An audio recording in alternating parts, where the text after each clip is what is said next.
Ljube gledalke in spoštovani gledalci, lepo pozdravljeni v oddaji Report. Na osnovni šoli Draga Kobala se je prejšnji teden marsikaj dogajalo. Kaj vse in pravzaprav zakaj, pa nam bosta povedali današnji gosti. Gospa učiteljica Vesna Mrkela in učenka Hana Vilipovski. Lepo pozdravljeni. Lepo pozdravljeni. Dobar dan. Takole, kaj se je pravzaprav dogajalo? Bil je kar mednarodni projekt Erasmus, pri katerem vaša šola sodeluje, ampak hkrati pa tudi še marsikatera druga šola, ki prihaja iz tujine. Točno tako, smo v Erasmus projektu z naslovom Trajnostni razvoj povezuje Evropo, kratko v angleščini SCOPE. Gre za skrb za okolje, izmenjava dobre prakse. Gostili smo zdaj prvi izmed 6 držav sodeluje v projektu. Mi smo gostili prvi, 23 učencev, 12 učiteljev, kar velik zalogaj, je pa se kar nekaj dogajalo, ne?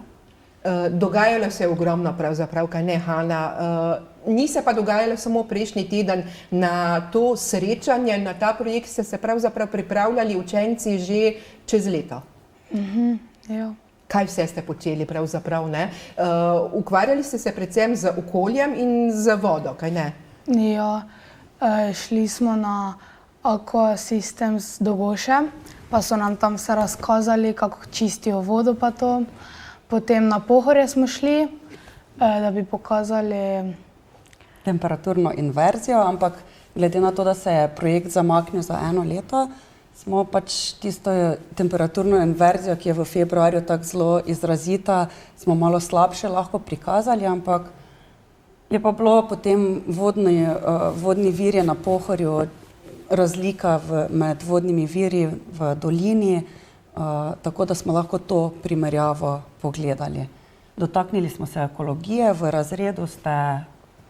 V razredu smo mogli onesnažiti vsake dobo svoj ekosistem in potem smo ga mogli onesnažiti, ker to pač ljudje delamo, brez da bi se sploh zavedali. In smo potem mogli to onesnažiti in smo s tem opazili, kako ljudje onesnažujemo okolje, brez da to opazimo, se pravi z plastično vrečko, ki jo vržemo v okolje, kaj se zgodi v ekosistemu, kako dolgo to razpada, in te stvari so si potem pogledali v učilnici.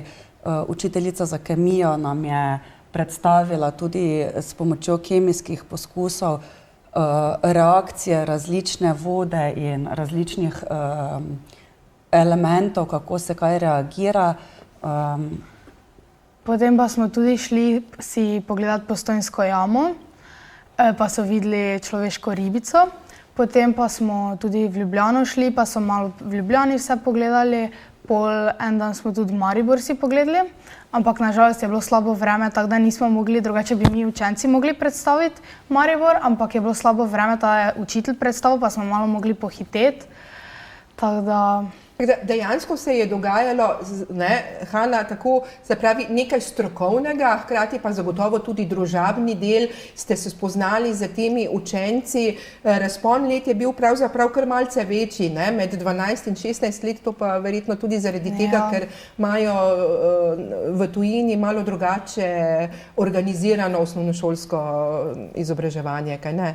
Ja, ful je bilo fajn, ker spoznaš nove ljudi, ne, to je itak najboljše. Potem družili smo se tudi potem, ko smo imeli prosto, vsak dan smo imeli, edino, ko smo šli v Postojnsko jamo, nismo imeli najbolj časa, ker smo ob 9 zvečer prišli, tada smo bili pač dostikrat zaspani, tada smo prej šli spat, ker smo se tudi hitreje mogli zbujati.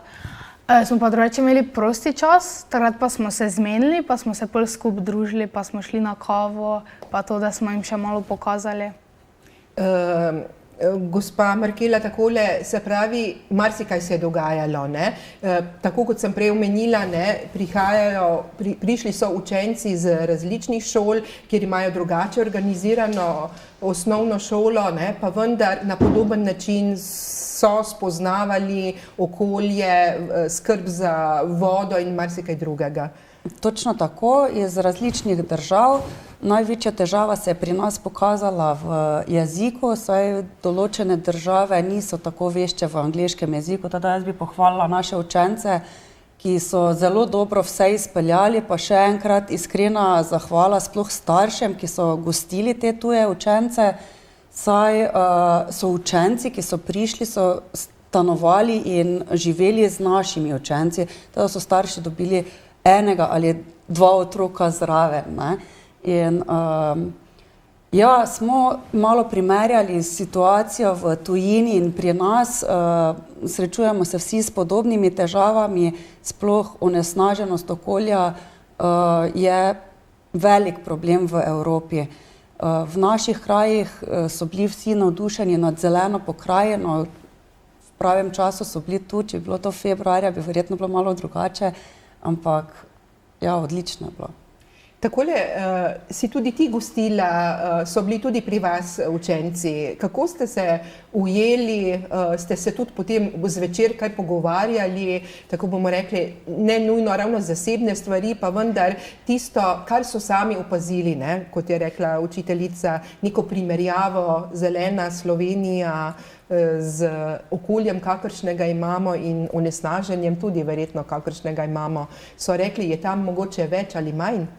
Ja, jaz sem imela Portugalko pri sebi, ful je bila v redu, govorila je odlično angleško, ta smo se lahko sporazumevali. Je rekla, da imajo oni tudi kar zeleno, tako da ni neke ful bilo razlike, ampak edina razlika je, da oni ful pozno jejo hrano, pač večerjo in pol grejo kasneje tudi spat. To je rekla, da se malo mogla navaditi. Pa glede na to, da v šoli smo imeli kosilo, pa še moj oči doma naredil kosilo, tada je 2-krat kosilo jedla, ampak je rekla, da je moj oči zelo dobro kuha, tada je bilo to ful fajn. Drugače pa je moja sestra tudi prišla k nama, pa smo karte igrale, pa smo si povedali, kako je pri njim, pa je rekla, da imamo ful dosti kulture pa vsega in je rekla, da jo moramo obiskati, tada smo pol se s mojimi starši zmenili, da bomo poleti šli na Portugalsko. Ravno to je tisto, ne zgolj en šolski projekt, ampak predvsem zbliževanje, primerjanje, ugotavljanje vsega skupnega, kaj ne? Ja, da se spoprijateljiš, mislim, da je to najbolj pomembno. Sam projekt pa prinaša verjetno koristne povezave, nasvete, ugotovitve. Seveda, velik del projekta je tudi komunikacija, ne, ker je izziv za vse, tako za učitelje kot za učence. Mi, ki gostujemo in mi, ko bomo šli na gostovanje, ne, je tudi potovanje, je za nekatere prvič letalo, je tudi neka dodatna izkušnja, dodatno doživetje in vsaj ti učenci, ki so prišli k nam, so bili navdušeni in jaz verjamem, da bo tudi naši, ko bomo šli v druge države. Naslednje leto se vidite nekje drugje, je to vsako leto zdaj ali na vsaka 2-3 leta? Ta projekt traja 2 leti, tako da v mesecu maju grejo devetošolci v Turčijo in gremo od 15. maja v tistem tednu obiščemo Turčijo, potem pa se v naslednjem šolskem letu izmenjajo države Portugalska, Finska, Nizozemska in pa Španija. Datumi so okvirno določeni, ampak spet COVID razmere, ne vemo, kako nam bojo spet zaigrale in zagrenile življenje, ker bi projekt že moral začeti se pred 1 letom in smo mogli vse skupaj zaradi razmer prestaviti na to leto. Tako da žal, da devetošolke, ki so začele pred 2 letoma, lahko komaj letos se aktivno vključijo v nadaljevanje. Obljubite, da nam boste sporočili, kako in kaj bo vnaprej, tako da bomo tudi mi lahko našim gledalcem povedali. Vama dvema se pa zdaj zahvaljujem za te osnovne informacije, da vemo, da se na osnovni šoli Draga Kobala marsikaj dogaja. Hvala. Hvala. Tako, dragi gledalci in drage gledalke, vi pa ostanite z nami, kaj kmalu se vrnemo z naslednjimi gosti.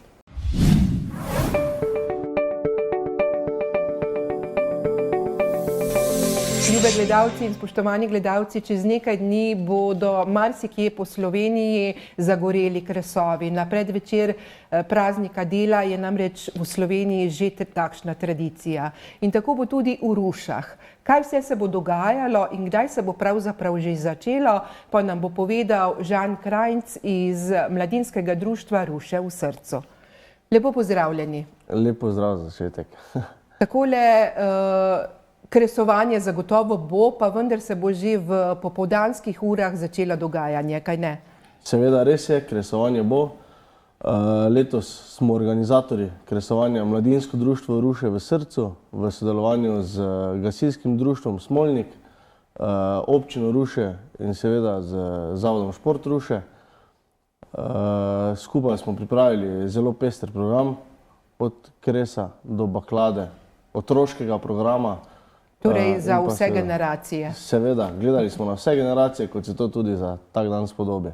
Kdaj se pa pravzaprav že začne in s čim? Vse skupaj se začne ob 16. uri z postavitvijo majskega drevesa, ki je v režiji prostovoljnega gasilskega društva Smolnik. Se drevo postavi, potem ob 18:30 uri imamo planiran program za otroke, torej Dejan dogaja, bo naredil en program krajši za otroke. Okoli 20. ure začnemo z baklado. Pri bakladi, celo baklado spremlja mažoretna skupina Ruše in pa godba Ruše. Bomo se sprehodili po Smolniku in potem, ko se baklada vrne, imamo prižig kresa. In da ne pozabiva povedati točno, kje se bo vse dogajalo. Ja, vse skupaj se bo letos dogajalo na malce spremenjeni lokaciji, ampak na Rošanom že dobro poznani lokaciji. Letos smo kresovanje preselili na Smolnik. Tam, kjer že Rošani poznajo, je bilo vedno, oziroma pred več kot 10 leti kresovanje. Tam so bila vedno velika kresovanja in prav tako smo rekli, da letos malce nostalgično vrnemo vse skupaj na tisto lokacijo. Se pravi, zvesti tradiciji na nek način, zagotovo.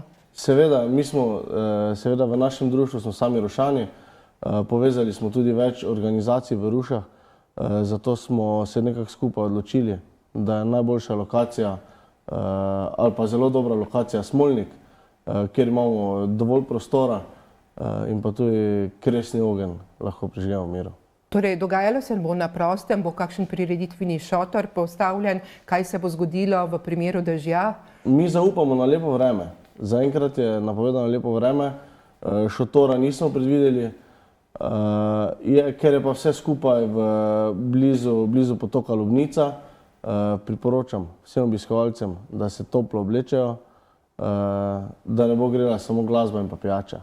Tako tisto, ne, rekli ste, začelo se bo z Dejanom, zagotovo bo poskrbljeno, da bodo otroci zadovoljni, ne nazadnje on je eden tistih, ki zna poskrbeti tudi za najmlajše, jih animirati, tako da bo verjetno repertoar svojih pesmi prilagojen ravno njim. Ja, Dejan dogaja je nek tisti zbor, ki je trenutno popularen med otroci, zato smo se tudi za njega odločili. Seveda pripravlja pester program za otroke, da ne bodo samo starejši uživali v glasbi, ki jih bo kasneje zabaval on z svojim bendom, ampak ga tudi za začetek naredimo za otroke.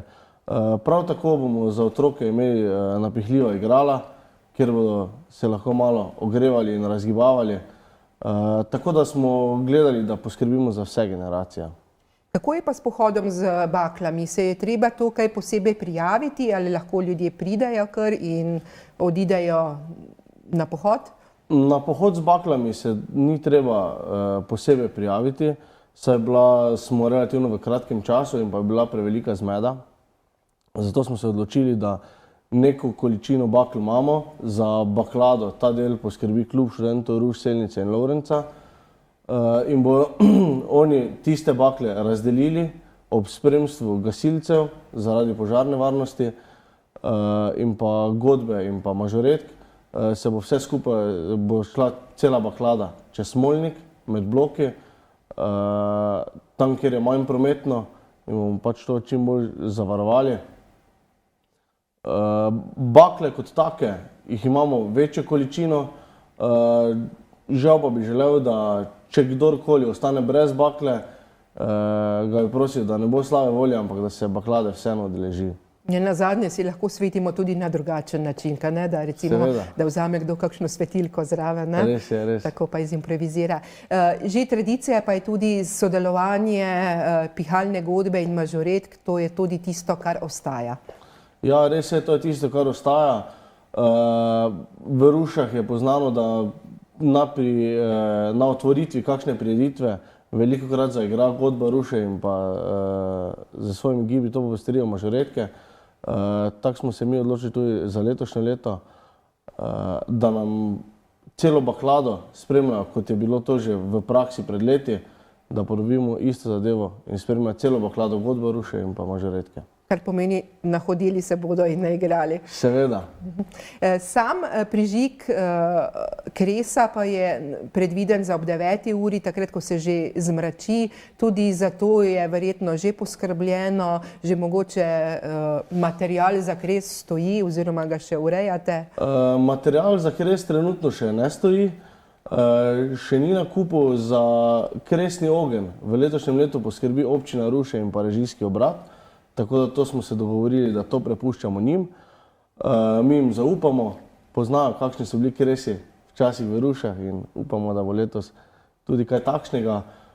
Načeloma smo se dogovorili, da ne bomo šli v tako obsežen kres, kot je bil ponavadi. Upamo pa tudi, da ne bo pogorel v 1 uri. Povejte, je tudi pripravljeno mogoče kakšen govor, kakšen spremljevalni program, da torej ne samo glasba, ne samo družabni del, ampak tudi mogoče res tisto opozorilo, obvestilo, sporočilo, ker ne nazadnje je naslednji dan praznik dela, tako da se mogoče tudi delavce in vse zaposlene, ostale postavi v ospredje. Za začetek smo se dogovorili, da bomo naredili nek pozdravni govor, nek pozdrav, kot se na vsaki prireditvi tudi spodobi, da se te stvari tudi malo opozori. Glede na to pa, da smo zdaj bili dalj časa zaprti, smo se odločili, da večji del programa prepuščamo zabavi, prav tako kot mlajšim, kot tudi starejšim generacijam. Poskrbeli smo tudi za pijačo, za hrano, tako da vsega bo na pretek, po mojem, nobenemu ne bo manjkalo ničesar. Tako kot se spodobi za kresovanje, lahko rečemo, in tako kot ga večinoma tudi pripravljajo po občinah oziroma po mestih. Ja, tako je. Mi smo se tudi letos odločili, da v tej smeri vse skupaj naredimo. Tako da vreme bo, ljudi še potrebujemo. Tako in zagotovo jih ne bo manjkalo, kaj ne? Po mojem ne. Najlepša hvala za vse informacije. Torej, Rušani lahko pridejo, da ponoviva samo še na hitro, kam in kdaj? Tako da, dragi Rušani, vabljeni na Smolnik, na prizorišče pri gasilskem domu Smolnik 30.4. od 16. ure naprej bo dogajanje, tako da se bo za vsakega kaj našlo. Tako, najlepša hvala. Hvala vam. Dragi gledalci in drage gledalke, vi pa ostanite z nami v studiu še malo časa, kajti kmalu prideta 2 zanimivi gostje.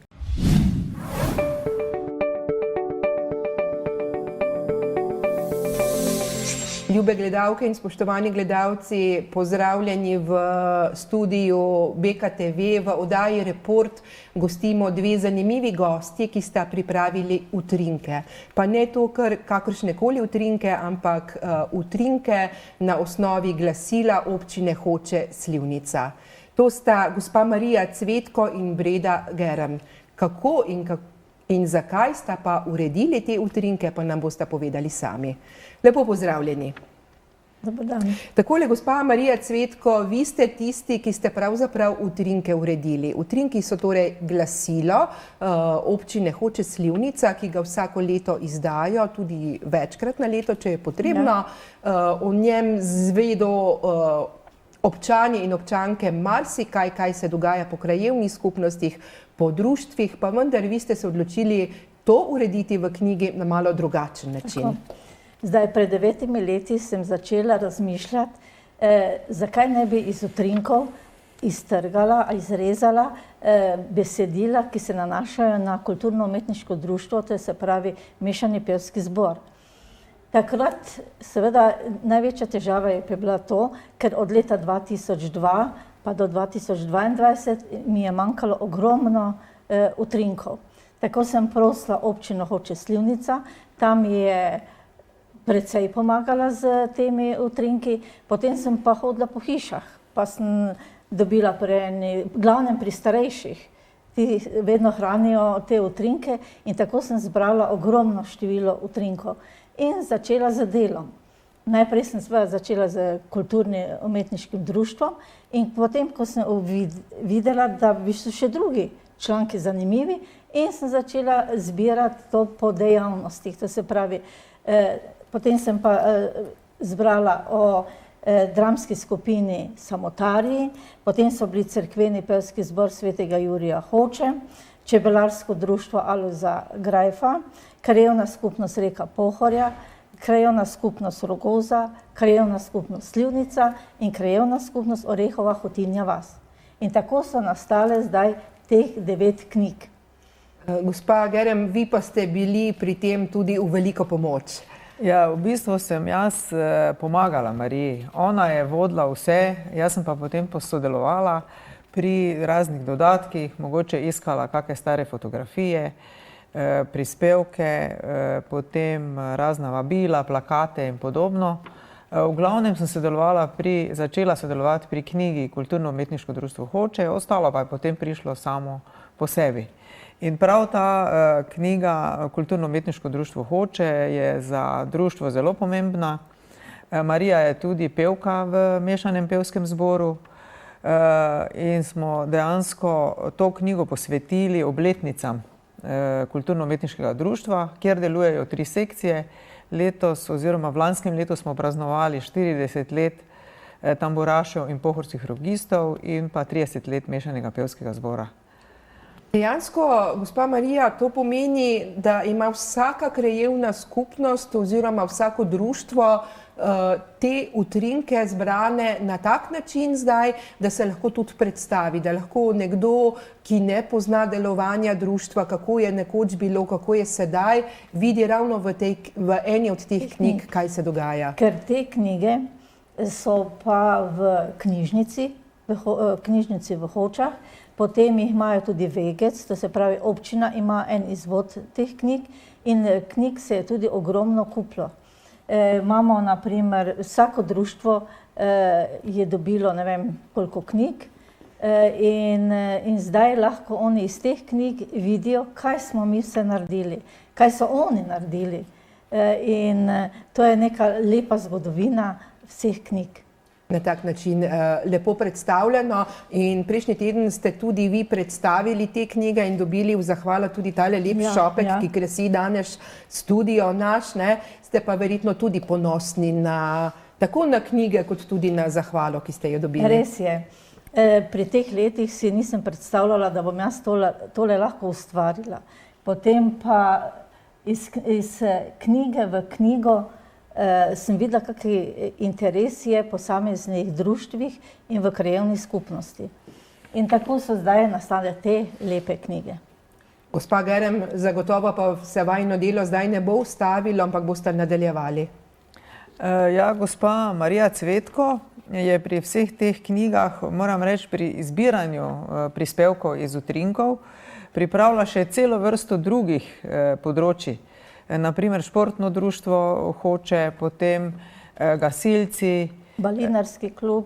Tako, potem še več tega, tako da še pričakujemo še kako knjigo, ki bo zelo obogatila našo knjižnico oziroma sploh življenje v Hočah.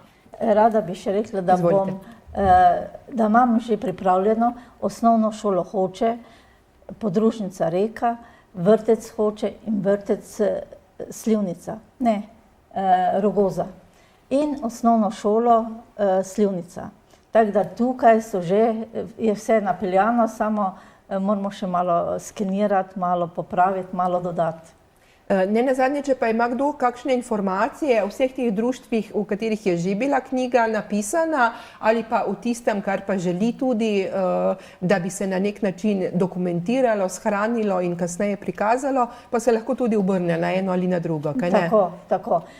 Sploh bi pri osnovnih šolah prosila, da kdo ima kakšne stare slike, ker nekateri razredi so bili v Pošti Hočah, pa nekje privat hiša in tega mi nimamo. In jaz bi prosila, da ti starejši nam dajo kakšno sliko in tudi napišejo, kako so se počutili takrat v tistih letih, ko so hodili tam v te razrede v Hočah. lahko govorimo o spominih, pa tudi o kakšni anekdoti, če se je kaj zabavnega, resnega, zanimivega zgodilo. Ja. Kako dolgo pa ste recimo pripravljali eno knjigo, tako da si lahko gledalci predstavljajo? Veste kaj, jaz sem pred 9 leti začela zbirati in takrat so nastale spontano vse knjige. In tako da 9 let je nastalo 9 knjig. V nadaljevanju pa tudi, kako imate poskrbljeno, kdo skenira, kdo pripravlja, kam dajete v tisk? Ja, največ mi je pomagala občina Hoče - Slivnica. Oni so vse mi fotokopirali ali pa skenirali. Tako da res se jim za to iskreno zahvaljujem. Tisk je delal Šobrtisk, je knjige izdelal, tako da njemu tudi vsa hvala. Potem pa moram še pa omeniti tudi donatorje. To je Impol iz Slovenske Bistrice pod vodstvom z Jernejem Čoklom. Potem je tale še pizzerija Siničev mlin, vulkanizerstvo Demšič, Roko iz Hoč. Tako da ti so nam vsem dosti pomagali. Povejte, kako pa je bilo, obe dve sta bile prejšnji teden na predstavitvi, ne? Kako so ljudje sprejeli? Verjetno so bili veseli enega takega dokumenta nekega časa. Ja. V glavnem na tej predstavitvi, bila je res izjemna predstavitev, je vsaka društvo oziroma krajevna skupnost, ki ima zdaj to svojo knjigo tudi predstavila. In ljudje so to sprejeli z aplavzom, dvorana je bila polna, kljub vsem razmeram, ki še vedno vladajo.